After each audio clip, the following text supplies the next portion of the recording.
Siyempre, for the past months, di ba, naging controversial talaga. Sobrang init ng debates pagdating sa mga politiko, siyempre, na nasasangkot di umano sa pork barrel scam. Kaya naman, na-put into the spotlight ulit itong controversial, siyempre, na pagpasa ng Freedom of Information Bill. Kaya ngayong umaga, siyempre, ito yung tampok na pag-uusapan natin. Ako, very excited ako na pag-usapan. Interesting talaga siya, lalo na sa mga media practitioners na katulad natin. Siyempre, curious din sila kung kailan nga ba talaga mapapasa itong FOI. Alright, Jay. So, kaya ngayong umaga makakasama natin ang co-director ng Institute of Freedom of Information. Walang iba kundi si Attorney Nepomuceno A. Malaluan. Good morning, sir. Yes, magandang umaga, sir. Jules. Magandang umaga, Jay. Alright, sir. So, lagpas isang dekada na yung struggle para sa ipasa itong Freedom of Information Bill. So, for this Congress, ano po ba yung chances para siyempre, ma-achieve na natin yung passage nito?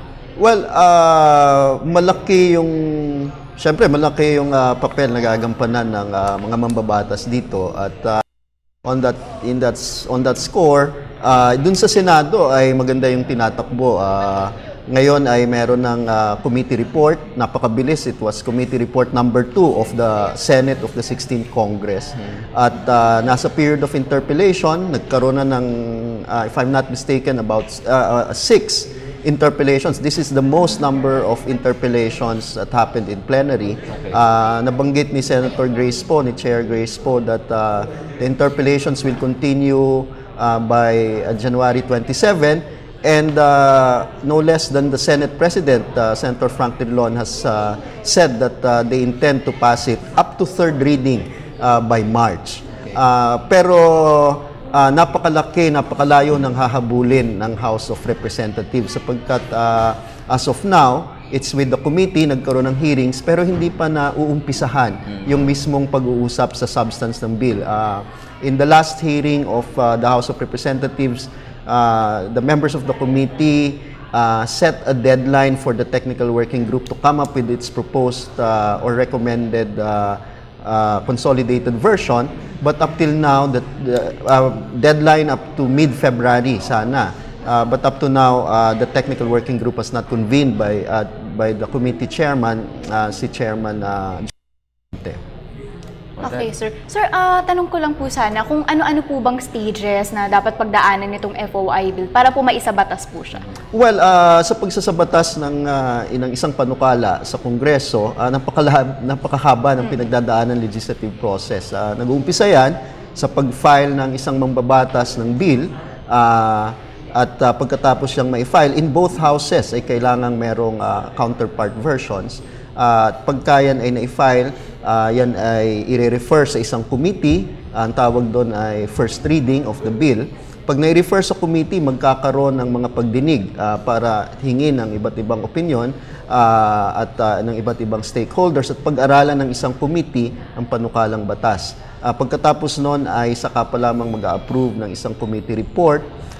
And then it will be sent to plenary. It will undergo a period of interpellation kung saan nagtatanong ang ibang mga mambabatas. Pagkatapos nun, magkakaroon pa ng period of amendments. And that's the only time after they close the period of amendments that they will vote on the bill on second reading na tinatawag. So approval on second reading, the bill will be printed and shown again to the members of Congress. That's when they will vote on it on third reading. So both houses should pass through all of those stages. At pagkatapos ng third reading in both houses, madalas ay hindi magkapareho ang naipapasang batas. Kung kaya kailangan pang magkaroon ng tinatawag na bicameral conference.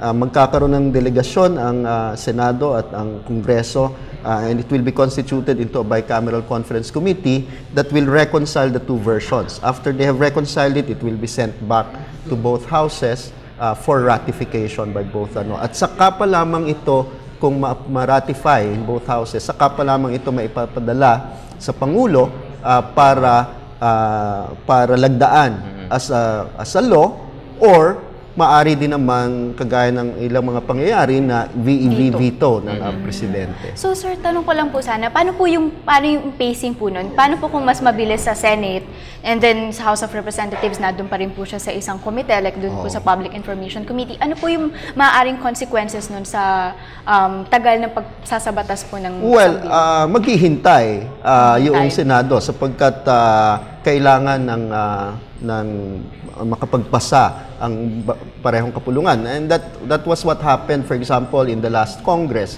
The Senate has approved it on up to third reading, but the House was not able to pass it. Ngayon, sa tingin namin, base na rin sa karanasan, ang isang Kongreso in the term of 3 years is divided into 3 regular sessions in every year.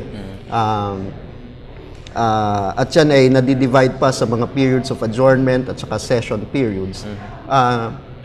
By June of this year ay matatapos yung first regular session, June of next year yung second and the third regular session by 2016. At tapos na yung termino. Sa karanasan natin, dapat ay maipasa up to the ratification post bicameral conference before or at the latest the end of the second regular session. Dahil sa karanasan namin, pag umabot na dun sa third regular session, very slim na. Ang tawag nga namin, it's already in ICU, ang isang panukalang batas dahil kung titingnan natin yung period of July, August up to November, ay budget period. Yes. Pagkatapos nun ay election fever na dahil sa 2016 ay may bago na namang eleksyon ng Panguluhan. So, halos wala na talagang batas maliban na lamang kung ito ay talagang prioridad ng administrasyon. Pero kung hindi talagang prioridad, sa tingin namin ang sukatan kung talagang maipapasa ito ay kung maipasa ito before the second regular session, and that's June of 2015. Alright. Sir, for the past Congresses, naging maganda yung development sa Senate. Gaya ng nabanggit nyo kanina, no 15th Congress, halos na ipasa na sa 15th Congress yung FOI. Tapos for this year naman, for this 16th Congress, maganda rin yung developments. So sir, to be direct na rin to the point, no, bakit kaya, ano-ano ba yung mga issues kaya hindi na ipapasa, especially in the House of Representatives? At tingin ko ay bagamat walang question on the necessity as well as the kahalagahan ng freedom of information, and in principle ay lahat ay professes na nasa gobyerno to be transparent. Mukhang may agam-agam o takot sa freedom of information. Ito kasi ay alam niyo naman na yung information ay nagsasalamin ng kapangyarihan din yan. And it represents a greater power on the part of the citizens to know what government is doing with the power and authority that we entrusted to them. At minsan ay may agam-agam dyan.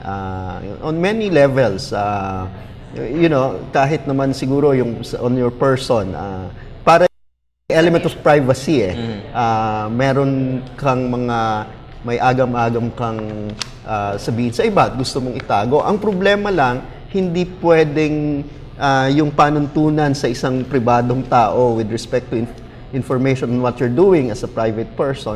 Sa gobyerno ay talagang malinaw yung pangangailangan na malaman ng taong bayan kung ano ang ginagawa, lalong-lalo na sa pananalapi ng bayan na lahat ay taxpayers' money. So, minsan yung maihahalin tulad mo yung agam-agam sa agam-agam ng isang personal person with respect to your private life na ayaw mong make public. Ganun din siguro yung actions of government officials. Lalong-lalo na kung meron talaga namang hindi natin may kakaila na meron talagang itinatago na kinatatakutang mailantad. But I think there is a general fear among and it takes really a deep appreciation of the essence of a public office being a public trust to really embrace the idea na ang mga tao ay may demandable, legally enforceable right to request for information and to give that information subject only to specific na listahan ng mga exceptions. At yun ang nililinaw nitong panukalang batas na ito. I think kasi essential din po na maipasa itong FOI bill kasi ang freedom of information po ay nakasaad po sa Constitution, di ba po? So tama sa yan. tingin niyo po, in your opinion, kailan po kaya maipapasa itong FOI bill? Sa tingin niyo po ba ngayong taon na? Sana magaling tayong manghula. Pero alam mo, halos mahigit na nga isang 10 taon. At kung magaling kaming manghula, di nalaman na namin na naipasa. Ang tingin ko ang magiging sukatan kung paano kikilos yung mababang kapulungan.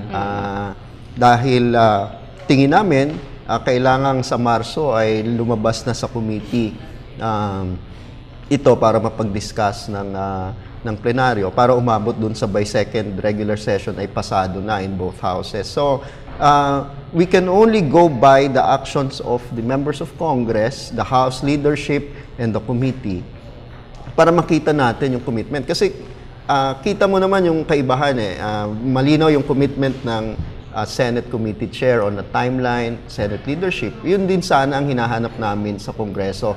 Kung merong ganun, maaari ko itang sagutin na papasa na. Pero as long as we have not seen those actions, talagang uphill delikado plan itong panukala. Sir, karaniwan sa tagumpay ng bawat panukala ay nakadepende siyempre doon sa appreciation ng mga mamamayan. Tama yan, Jules. Especially as media practitioners din, di ba? Very important, advantageous daw itong FOI bill pag napasa na. So sir, para po ma-explain natin sa mga boss natin, ano po ba yung magiging benefits ng simpleng mamamayan pag naipasa itong FOI bill? Alam mo, lahat tayo, Jules, kahit mga bata ay nagbabayad ng buwis. Hindi lamang sa direct income tax kayo, kung mayroon kayong kinikita, makikita nyo doon na mayroon ng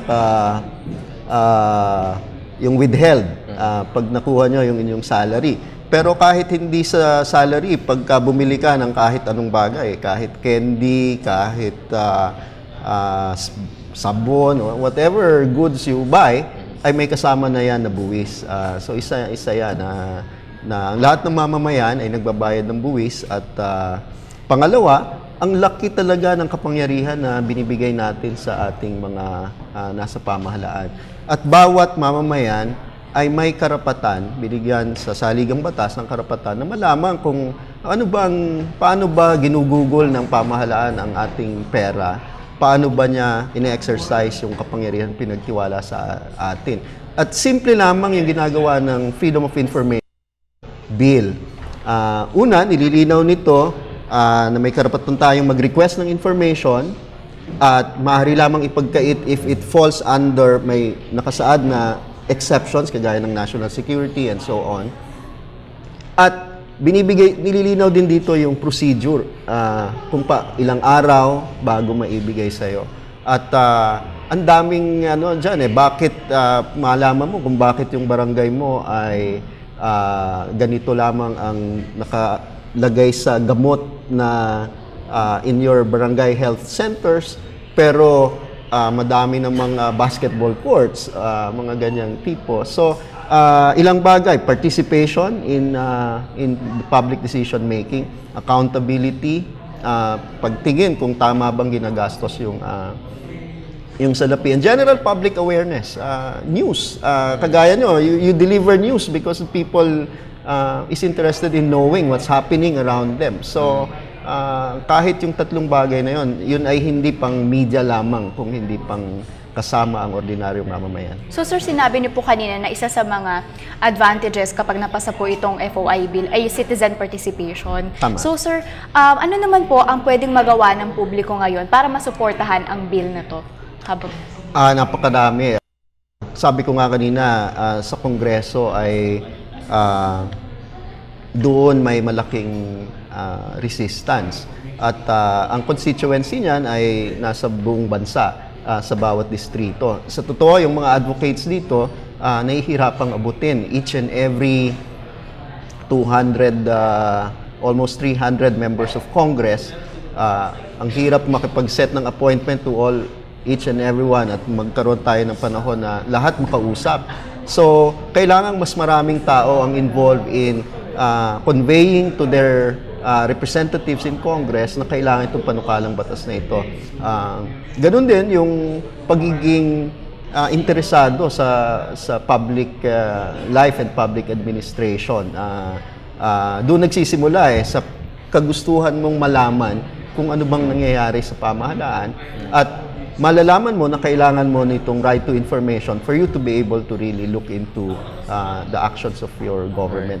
Yung social media is a very powerful tool. So pati kabataan ay hinihikayat natin at in fact, yung mga kabataan has been a very strong supporter of this campaign at yung social media, Twitter, Facebook ay isang napaka-importanteng pamamaraan para mapaabot, makapag-express sa media to demand this bill as well as for it to be able to reach the authorities and for them to finally really pass this into a law. Alright, sir. Sa pagtatapos po ng talakayan natin, may mensahe po ba kayo unang-una sa mamamayan natin at pangalawa, syempre sa mga mambabatas natin? Well, sa mga mamamayan natin, I think laban nating lahat ito, kailangang sama-sama tayong ipakita, express our strong demand for this bill. I think it's a challenge to the citizens more than sa mga politiko natin. Tingin ko ay ang katuparan ng panukalang batas na ito ay nakasalalay sa mga mamamayan. At only with a very strong push and a strong voice will we be heard by our legislators and authorities and leadership. Alright, ayun. Thank you very much po, Attorney Nepo Malaluan ng Institute for Freedom of Information. Thank you, sir.